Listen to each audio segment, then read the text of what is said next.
I'd like you to look at the images and think about what jobs you can see.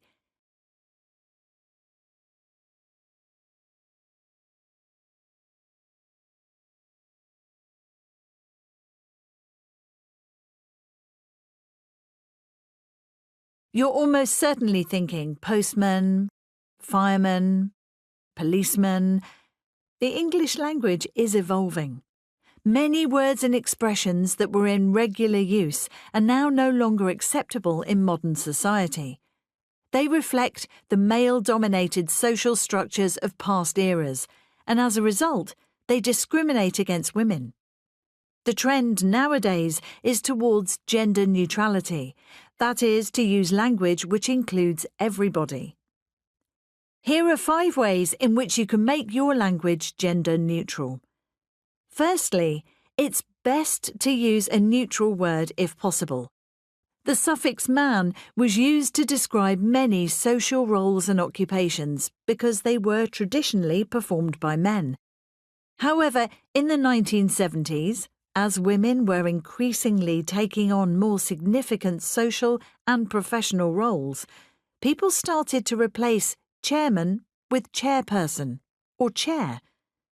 Now jobs once mainly done by men are increasingly carried out by either sex, and the gender-neutral suffix person is preferred. So, spokesperson instead of spokesman, salesperson instead of salesman. However, we don't always automatically substitute person for man. Sometimes a gender-neutral alternative has evolved. For example, we say police officer rather than policeman or policewoman. Other examples include firefighter rather than fireman, refuse collector rather than dustman, and flight attendant rather than air hostess. A second way to make language gender neutral is to avoid the suffix s. That's ESS. This suffix, which has been used since medieval times, is added to a male noun to indicate the equivalent role for a woman. For example, manager, manageress, actor, actress.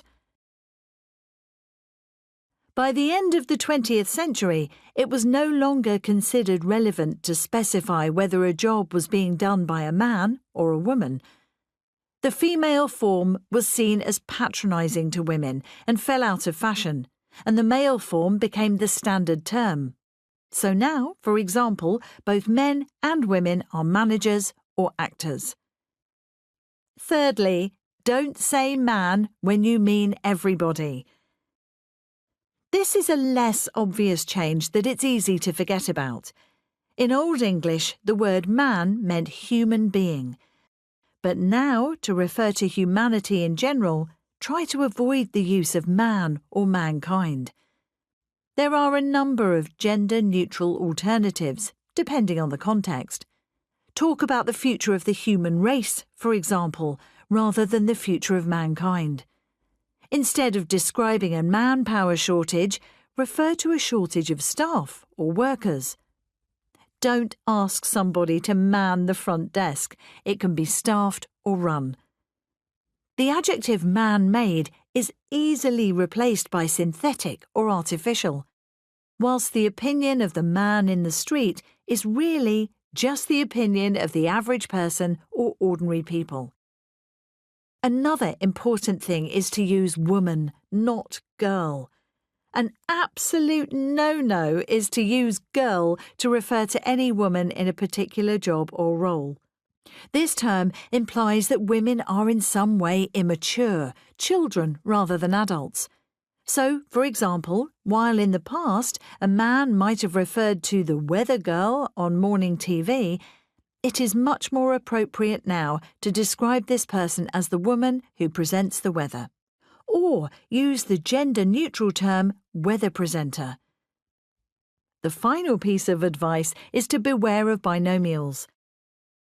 Binomials, phrases consisting of 2 words joined by a conjunction, such as and, typically place the male word before the female.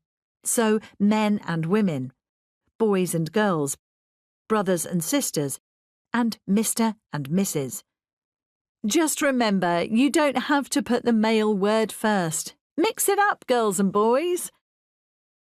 Society is changing, and the English language is evolving to match. You're still likely to hear gendered language, but keep your eyes and ears open. Be careful what you say, and go as gender neutral as you can.